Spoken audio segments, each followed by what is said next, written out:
नमस्कार, मैं प्रियंका बहुगुणा उत्तराखंड के एक खूबसूरत ज़िले देहरादून से आप सभी लोगों का हार्दिक स्वागत करती हूँ। आज मैं आप लोगों के साथ एक वीडियो शेयर करना चाहती हूँ जिसके लिए मतलब अभी मैं केदारनाथ गई थी तो मुझे बहुत सारे कमेंट और बहुत सारे मैसेजेस आए कि मैम आप कैसे हेलीकॉप्टर से केदारनाथ की यात्रा करी, हमें भी जानकारी दें। तो इसी के विषय में मैं आप लोगों को कुछ बताना चाहती हूँ। केदारनाथ हेली सबसे पहले तो मैं आप लोगों से एक बात करना चाहूँगी, लेकिन मेरा आप लोगों से दिल से रिक्वेस्ट है कि अगर किसी को ये बात बुरी लगे तो मैं हाथ जोड़ करके पहले ही आपसे माफ़ी मांगती हूँ। मेरा किसी का दिल दुखाने का कोई मकसद नहीं है, लेकिन हाँ, जो बात मैं कह रही हूँ उस पे आप ज़रूर ज़रूर ध्यान दें। अगर आप कोई भी यात्रा कर रहे हैं, चाहे वो केदारनाथ की यात्रा हो या कहीं भी किसी और मंदिर की यात्रा हो, तो वो सिर्फ़ और सिर्फ़ अपने पैरों से करें। अगर आपके पास कोई और मतलब जैसे वो नहीं, कोई बुजुर्ग है, चलो मान लिया कोई बुजुर्ग है जो पैरों से नहीं चल सकता, जिसके पैर खराब है या कोई उसे प्रॉब्लम है, वो अगर घोड़े, खच्चर और या फिर किसी के कंधे में, पिट्ठू पालकी में जाता है, उनका समझ आता है। लेकिन हमने देखा कि केदारनाथ और भी मंदिरों में घोड़े के ऊपर ऐसे जवान-जवान लोग चढ़े हैं, हमारे जैसे लोग घोड़े खच्चरों के ऊपर जाते हैं।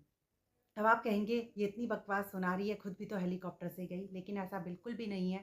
मैंने काफ़ी जगह की यात्रा कर ली है, मैं बहुत सारे मंदिरों में गई हूँ, मैं तुंगनाथ की यात्रा करके आई हूँ। तुंगनाथ आप सभी लोगों ने सुना होगा, सबसे ऊँचा शिव मंदिर है तुंगनाथ। केदारनाथ से भी ऊँचा शिव मंदिर है तुंगनाथ। मैं वहाँ पे पैदल गई हूँ, आप लोगों को विश्वास ना हो तो मेरा आप व्लॉग चेक कर सकते हैं। पहला व्लॉग मैंने तुंगनाथ का ही डाला था और मैं पैदल यात्रा करके गई थी। मैं किसी घोड़े खच्चर या किसी भी पालकी में मैं नहीं गई। मैं काफ़ी मंदिर गई हूँ, वैष्णो देवी और बहुत सारे मंदिर, वहाँ पर भी मैं हमेशा पैदल यात्रा करके गई हूँ। तो मैं बिल्कुल भी किसी के कंधे में, पालकी में नहीं जाती हूँ। इनफैक्ट मेरी मदर ने और बाकी सब लोगों ने भी हमेशा मेरे साथ पैदल ही यात्रा की है। तो फिर मैं आप सब लोगों को बता दूं कि अगर आप लोगों को पैदल यात्रा नहीं करनी है तो वो सिर्फ केदारनाथ में एक ऑप्शन है, जो आप पे हेलीकॉप्टर का ऑप्शन आता है। मैं भी इसलिए हेलीकॉप्टर से चले गई क्योंकि मुझे किसी के पैरों में, अब घोड़े भी हैं तो वो भी तो अपने पैरों से जा रहे हैं, इंसान है वो अपने पैरों से जा रहे हैं, आप खुद चल के नहीं जा पा रहे हैं, लेकिन वो आपको लेकर के जा रहे हैं, अपने पैरों से जा रहे हैं और कंधे में आपको लेके जा रहे हैं। तो ये बहुत बड़ी बात है यार, यात्रा आप नहीं कर रहे हैं, यात्रा वो लोग कर रहे हैं। लेकिन हेलीकॉप्टर एक ऐसी चीज़ है कि आप एरोप्लेन में बैठते हैं, गाड़ी में बैठते हैं, ऐसे तो फिर किसी में भी ना बैठें। तो ये है कि हेलीकॉप्टर से यात्रा करना फिर भी ठीक है। तो हेलीकॉप्टर की यात्रा का मैं आपको बताती हूँ कि जैसे कि पहले जब यहाँ पर हेलीकॉप्टर की यात्रा होती थी तो वो पूरे साल भर के लिए स्लॉट निकाल दिया जाता था। गवर्नमेंट ने इतना अच्छा ये सिस्टम कर दिया है कि पहले जो साल भर तक का स्लॉट निकाला जाता था वो अब सिर्फ महीने का स्लॉट निकालने लगे हैं। जैसे कि जब जून महीने का स्लॉट है तो सिर्फ जून मंथ की बुकिंग होगी। जुलाई, अगस्त और सितंबर का स्लॉट इस साल नहीं निकला था क्योंकि बरसातों के चक्कर में ये स्लॉट बंद कर दिया जाता है। या अगर आप वहीं पर जाए तो शायद ऑफलाइन बुकिंग इन 3 महीने में आपको आसानी से मिल जाती है, या फिर इसकी बुकिंग कभी निकलती भी होगी तो वो एज अ टाइम निकलती होगी कि अगर बारिश नहीं हो रही है, हेलीकॉप्टर वहाँ पे अवेलेबल है तो वो निकाल देते हैं। लेकिन अब अगर कोई जाना चाहता है तो अक्टूबर, सितंबर और अक्टूबर की शायद बुकिंग निकलेगी। 15 सितंबर के बाद वो आपको हेली यात्रा .com की वेबसाइट में आपको डेट मेंशन हुई भी आ जाएगी कि इस डेट से इस डेट तक की बुकिंग इतने को निकलेगी। तो आप उस समय बैठें, अपना स्लॉट बुक करें। अब स्लॉट वाइज निकल रहा है, डेट वाइज निकल रहा है, तो इतना कोई कठिन नहीं है कि आपकी बुकिंग नहीं हो सकती है। आप अपने हेलीकॉप्टर की बुकिंग वैसे कर सकते हैं और हेलीकॉप्टर की बुकिंग आपकी बड़ी आसानी से हो जाएगी। उसके बाद आपको फाटा, सिरसी या फिर गुप्तकाशी, 3 ऐसी जगह हैं जहाँ पर से हेलीकॉप्टर चलते हैं। और ऐसा नहीं है कि वहाँ से हेलीकॉप्टर सिर्फ एक ही हेलीपैड से चलते हैं। फाटा में कम से कम 3 या 4 हेलीपैड हैं। ऐसे ही जगह जगह बहुत सारे हेलीपैड बने हैं। सिरसी में भी 3 या 4 हैं, इसी तरह से गुप्तकाशी में भी हैं। तो आपको स्लॉट ईजिली अवेलेबल हो जाता है, स्लॉट की टाइमिंग होती है। अब आती है बात कि स्लॉट की टाइमिंग कैसी लेनी चाहिए। तो स्लॉट की टाइमिंग हमेशा, अगर आपको गर्भगृह के दर्शन करने हैं तो आप केदारनाथ में रात को स्टे ज़रूर करना पड़ेगा, क्योंकि गर्भगृह जो है वो रात के टाइम पे ही खुलता है। वो कभी 9 बजे खुलेगा, लेकिन कभी वो सुबह के 3 बजे से 6 बजे तक खुलता है मोस्टली।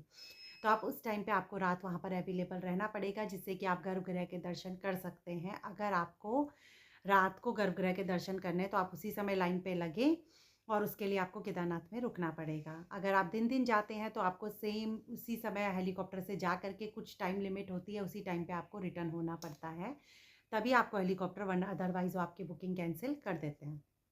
तो फिर इस तरह से आप अपना स्लॉट लें। स्लॉट बिल्कुल लिखा होगा वहाँ पर कि आपको कब से कब तक का चाहिए, नाइट डे का चाहिए, सब वहाँ पे मेंशन होगा, तो आपको कोई भी दिक्कत नहीं होगी। इस तरह से आप लोग बुकिंग करें। बाकी वहाँ पर स्टे की काफ़ी अच्छी फैसिलिटीज़ है केदारनाथ में। जगह जगह बहुत सारे होटल्स बने हैं, खाने पीने की कोई दिक्कत नहीं है। हाँ, थोड़ी महंगाई है लेकिन इतनी भी नहीं है, क्योंकि भाई इतने ऊपर मंदिर में आपको इतनी चीज़ें फैसिलिटी मिल रही हैं, तो ऐसा कुछ भी नहीं है कि बहुत ज़्यादा महंगाई है। तो आप मज़े में जाएं। थोड़ा छोटे बच्चों के साथ दिक्कतें तो देखो होती हैं, क्योंकि वहाँ पर ऑक्सीजन लेवल कम है, बहुत ज़्यादा ठंड है, -3 डिग्री टेम्परेचर में हम लोग थे, और जिस दिन मैं वहाँ पर थी उस दिन तो वहाँ पे बर्फ़बारी भी हुई।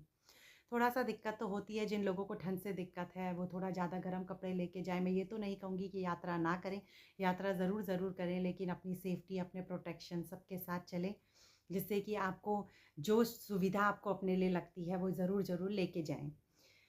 ये कि यात्रा सिर्फ 6 महीने के लिए ओपन होती है। 6 महीने में भी ये सिर्फ 3 महीने ज़्यादा चलती है, क्योंकि 3 महीने वहाँ पे सिर्फ और सिर्फ बरसातें रहती है। रास्ते टूट जाते हैं तो भीड़ कम रहती है, लेकिन जब भी जाओ सही मौसम में जाओ। यही सलाह दूंगी, बरसातों में मत जाओ। भले ही भीड़ हो, लेकिन कम से कम जान को नुकसान ना हो।